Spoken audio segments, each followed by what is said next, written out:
Seguros Constitución, Digitel, BOD, PDVSA, Coca-Cola, CanTV, presenta José Vicente Hoy. Programa de opinión de producción nacional independiente. Con elementos de lenguaje, salud, sexo y violencia. Apto para todo público.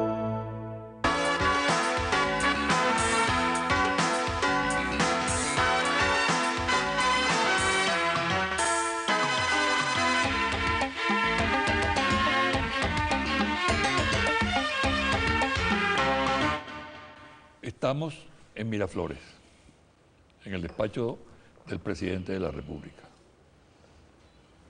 Vamos a conversar. Va a ser un coloquio, presidente. Coloquio. Le doy la bienvenida a mi programa desde Miraflores. ¿Qué número es que hacemos? ¿Cómo? ¿Entrevista número qué es esta ya? Como 5, 6, creo que más. Infinita. Infinita. Sí. Desde Yare, que fue la Exacto, primera. sí, la primera. Bienvenido tú a tu casa y todo el equipo de José Vicente Hoy y de Televen. Televen, ¿no? Así es. Eso sí es televisión, ¿no? Que decían antes. Así es. Mira, yo tengo un gran respeto por las instituciones, ¿no? Y en el caso de la presidencia de la Tú eres República, una institución. No, pero tú me suplantaste a mí. Entonces, yo no solo es tutearte en público, pero en esta oportunidad te quiero tutear. Que te agradezco mucho. Para hacer más, Que te agradezco mucho. más coloquial la entrevista, ¿no? Está cumpliendo 12 años tu gobierno. Yo estuve 8 años en ese gobierno. Y se está cumpliendo el próximo martes un mes de tu mensaje a la Asamblea Nacional. Un mes. Yo te voy a preguntar lo siguiente. ¿Qué siente el ser humano Hugo Chávez después de 12 años aquí en Miraflores? ¿Frustración? ¿Satisfacción? ¿Cuál es el sentimiento que te recorre en estas circunstancias? Estás hablando del tiempo. Algunos dicen que es mucho tiempo, 12 años. Como tú sabes y todos sabemos, el tiempo es relativo, como todo. 12 años que parecieran 12 días más bien. Gómez mandó aquí mismo 27 años, que pudiéramos decir que parecieron 27 siglos. ¿Qué siento yo después de estos 12 años? Yo siento sencillamente, José Vicente, que estoy cumpliendo con mi tarea, con mi esencia, con mi esencia. Esto no es mesianismo. ¿Eh? No es mesianismo. No, con la tarea que este tiempo me impuso, porque yo no estoy aquí por voluntad propia, en verdad.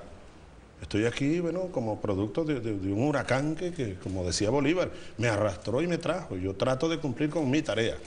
Son 12 años duros, intensos, pero que en verdad es poco tiempo. Eso parece un celaje. Un celaje. Falta mucho más tiempo para que se pueda sembrar un proyecto nuevo, un proyecto histórico.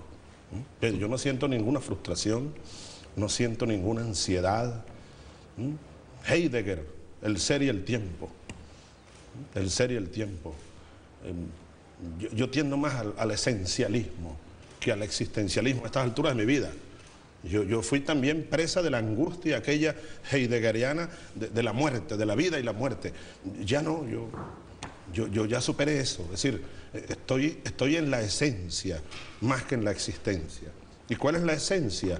Bueno, el ser útil, decíamos allá en la Academia Militar, allá donde comenzó todo esto, según te dije un día, allá en tu programa, aquí en tu programa, hace ya varios años, cuando salí de la cárcel.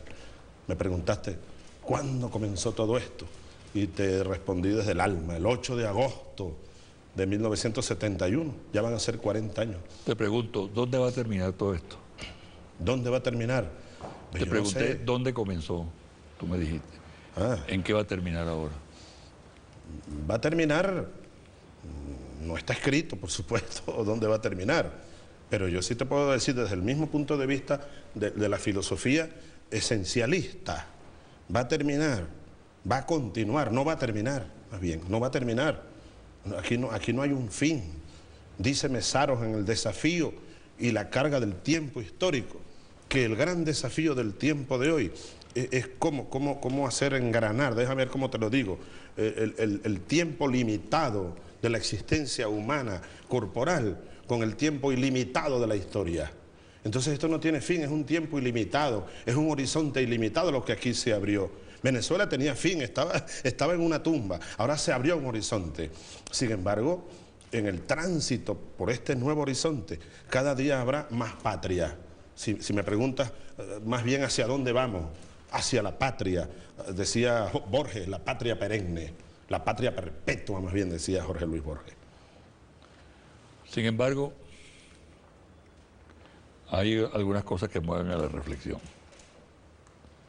Y me lleva a preguntarte en qué se ha fallado. Te preguntaría sobre el burocratismo, te preguntaría sobre la corrupción, te preguntaría sobre la inseguridad, por ejemplo. ¿Por qué se ha fallado? Bueno, ¿qué respuesta tienes tú? Para parafrasear a Bolívar, todas esas fallas y muchas más son, decía Bolívar, tristes efectos de las antiguas cadenas. ¿No? Tristes efectos, bueno, del viejo modo de hacer política, del viejo Estado burocratizado, de la corrupción profunda, no solo administrativa, sino la corrupción política. La corrupción política, José Vicente, como dice Dussel en su obra, esta que estoy estudiando mucho, Política de la Liberación Arquitectónica, él señala que la corrupción, y de ahí derivan todas las demás, en lo político, es cuando el gobernante se aliena, se desconecta del poder originario que lo trajo a gobernar, en este caso el poder del pueblo. Entonces de ahí, aquí Venezuela estaba corrompida por todos lados, precisamente porque el Estado, el gobierno, las instituciones estaban totalmente desconectadas del poder originario del pueblo, que es el dueño originario del poder. Ahora, todo eso son, te repito, y las fallas que seguimos teniendo y seguiremos teniendo, hay que combatirlas, pero son tristes efectos, ¿no?, de esas antiguas cadenas, de esos antiguos vicios. ¿Y qué respuesta tienen en este momento? Por ejemplo, funcionamiento de la burocracia. Hay mucha crítica. Falta de seguimiento, obras inconclusas, deficiencia en el aparato administrativo. Corrupción, todavía asoma del hocico la corrupción. Yo creo que hay una exageración por parte de la oposición, pero sin duda que existe el tema. La inseguridad. Corrupción que no está exclusivamente ubicada en el espacio público. No, mira, claro, todo lo que estamos haciendo sentido en la lucha global, contra la corrupción en el sector privado y el sector público. Lo público y en lo privado. Exacto. En el ámbito de la vida nacional. Como te dije, producto de los antivalores, del capitalismo, ¿no? La falta de valores éticos en lo político, en lo administrativo, en lo empresarial. Todo esto de la especulación financiera, todo esto de la banca corrupta, todo esto de la especulación inmobiliaria, del fraude, de lo asqueroso de todo esto. Y en el Estado, pues eso tiene su correlato en las instituciones del Estado. Ahora, yo creo que nosotros allí hemos dado pasos muy importantes en el orden institucional y en el orden político profundo. Cuando, por ejemplo, nosotros, José Vicente, y aquí quiero fijarme en lo esencial de nuevo, cuando nosotros estamos impulsando el poder popular, estamos logrando que el poder popular salga de la abstracción, de la abstracción en la que estaba, de la invisibilidad en la que estaba, y se vaya convirtiendo en instituciones, en un conjunto de instituciones políticas, económicas y sociales. Yo creo que ese es el mejor combate contra el burocratismo, contra la ineficiencia del Estado, contra la corrupción. Darle poder al pueblo. He allí los consejos comunales y sus leyes, son unas instituciones ya. He allí las comunas que se están formando. He allí la Contraloría Social y la ley que se acaba de aprobar. Exacto. Son ejemplos nada más, pero es una social. configuración estratégica general, mucho más complicada, mucho más trabajosa. Contraloría Social, exacto. ¿Ha empezado a funcionar, crees tú? ¿O es una simple expectativa? No, está funcionando. Hay instituciones. Yo creo que por donde quiera que tú vayas, que uno pueda ir por un barrio, por un campo, conseguirá consejos comunales, conseguirá comunas en formación, conseguirá consejos de planificación y ahora conseguirá los consejos de Contraloría que se están formando. Yo creo que eso se está institucionalizando y es que esto es vital para poder trascender a un nuevo orden político.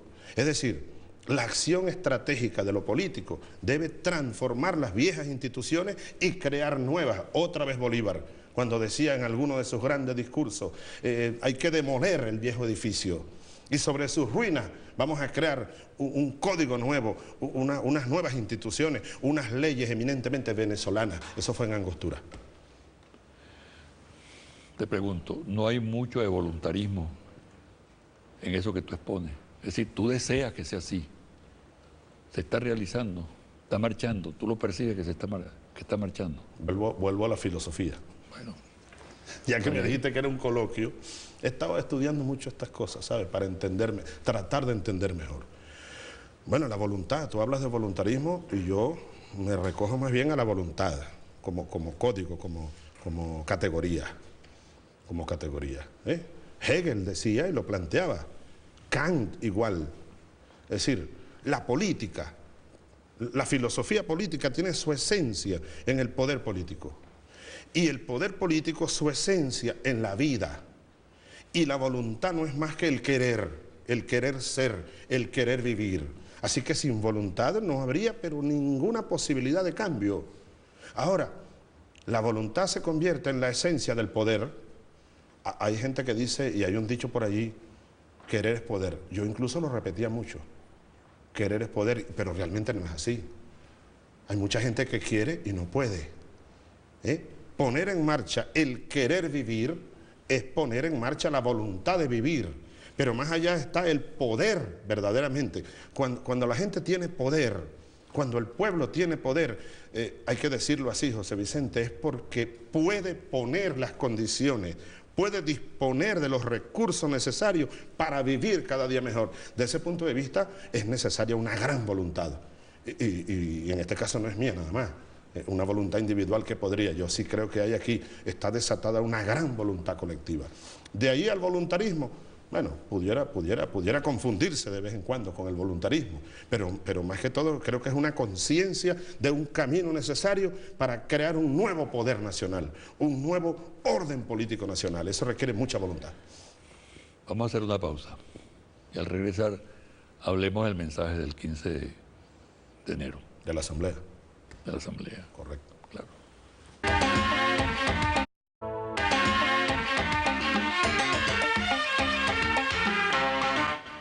El mensaje del 15 de enero tuvo una particularidad, el escenario, porque la oposición que estuvo durante 5 años ausente, retornó al Parlamento. Ahora, ahí se trataron temas muy importantes. Ausente del Parlamento, ¿no? Ausente del Parlamento. Y no totalmente, porque hay un grupito que saltó la talanquera y hizo vida política ahí, ¿no?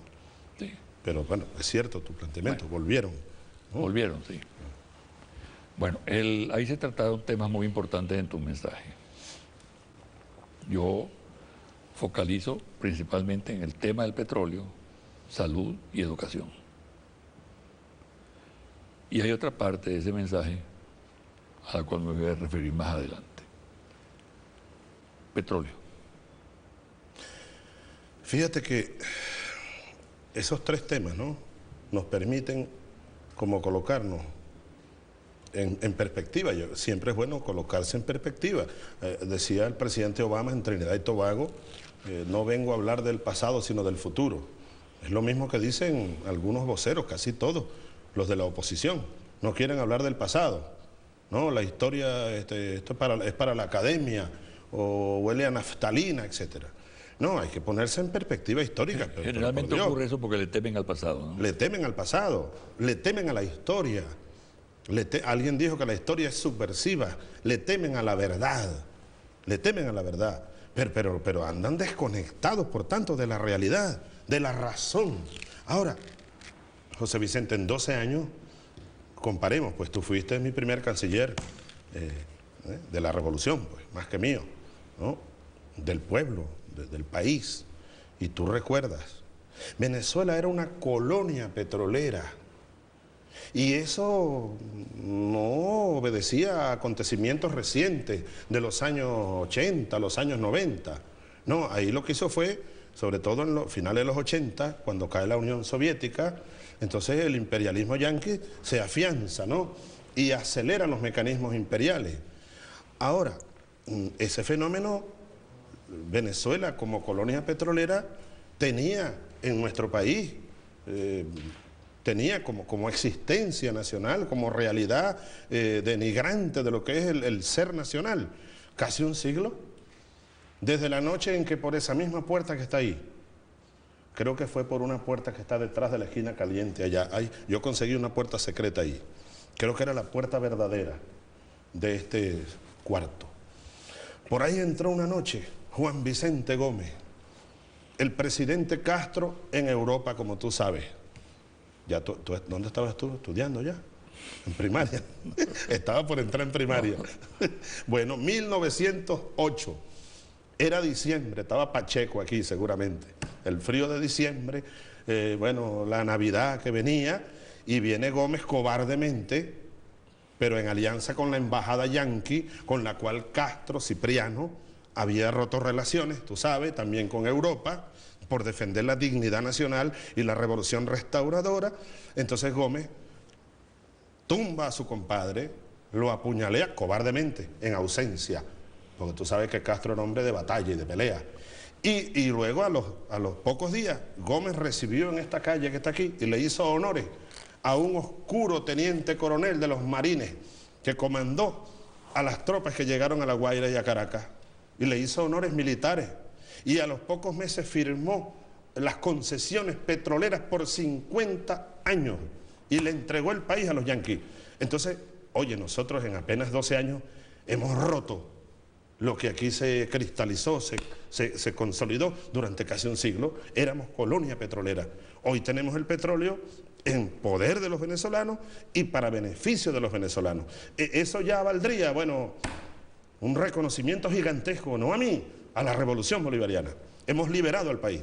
Somos un país independiente del punto de vista político y del punto de vista del manejo de nuestro recurso primordial, que es el petróleo. Salud. Todos los gobiernos, te iba a decir para terminar, todos los gobiernos que trataron de recuperar el petróleo fueron derrocados y asesinado Carlos Delgado Chalbó y derrocado Rómulo Gallego, y a mí también me derrocaron, solo que por 47 horas, ¿no? Y tú fuiste uno de los que dirigió la reconquista del gobierno junto al pueblo, yo allá en La Horchila, prisionero. La salud. Venezuela estaba en cama, para decirlo en términos de la salud. La salud estaba casi totalmente privatizada. El pueblo estaba lleno de hambre, de miseria, de enfermedades. Ahora veamos un país, ahí está el resultado. Qué excelente la demostración de la ministra Eugenia Sader explicando ya los detalles del tema de salud, pero yo lo digo globalmente. Venezuela estaba de muerte, hoy Venezuela cabalga. Ahí están los indicadores reconocidos por Naciones Unidas, que aquí, bueno, la oposición política no reconoce, pero por supuesto, porque andan siempre, bueno, sin argumentos, sin razones. Ahí están los indicadores de esperanza de vida. Esperanza de vida, 120 años para José Vicente Rangel. Se ha incrementado 2 años, en apenas 12, la esperanza de vida de los venezolanos. Hemos disminuido la mortalidad infantil de manera notoria, uno de los países que más lo ha logrado en todo el planeta Tierra. La desnutrición infantil, José Vicente, la mortalidad materno-infantil, aunque tenemos deudas, pero bueno, hemos heredado un país que estaba en coma. Ahora tenemos un sistema nacional público de salud, la cantidad de médicos por habitante. Hace poco yo estaba sacando una cuenta, mira, si a los millones y millones, que ya van casi por 400 millones de consultas gratuitas en Barrio Adentro. Y exámenes. No, estábamos sacando la cuenta nada más de los exámenes que se han hecho en los CDI, que son desde tomografía hasta electrocardiograma, etcétera, radiografía, asignándole un promedio. Haría falta cerca de 20.000 millones de bolívares, solo que hubiéramos tenido que pagar, el pueblo hubiera tenido que pagar a las clínicas privadas, cerca de 20.000 millones de bolívares, redondeando la cifra, si hubiera tenido que ir a esas clínicas a hacerse esos exámenes, que son totalmente gratuitos. Es decir, hoy Venezuela goza de buena salud. Educación. Ahí es mucho más grande el logro, mucho más brillante, mucho más visible. Habrá que recordar cuando hablamos de educación superior o universitaria, como ahora mejor llamamos. El último gobierno de la Cuarta República estaba planteándolo como política de Estado ya, o quería que se convirtiera en política de Estado. Privatizar la educación superior. Estaba planteado, las universidades, pues. Aun cuando ya, de hecho, casi que lo habían logrado. Los pobres no tenían acceso a la universidad. Cuando llegamos nosotros aquí, José Vicente, 500.000 jóvenes bachilleres andaban deambulando por allí, entre protesta y protesta. Eran aquellos movimientos de los sin cupo. Hoy todos están en la universidad, todos están en la educación universitaria. Se ha más que duplicado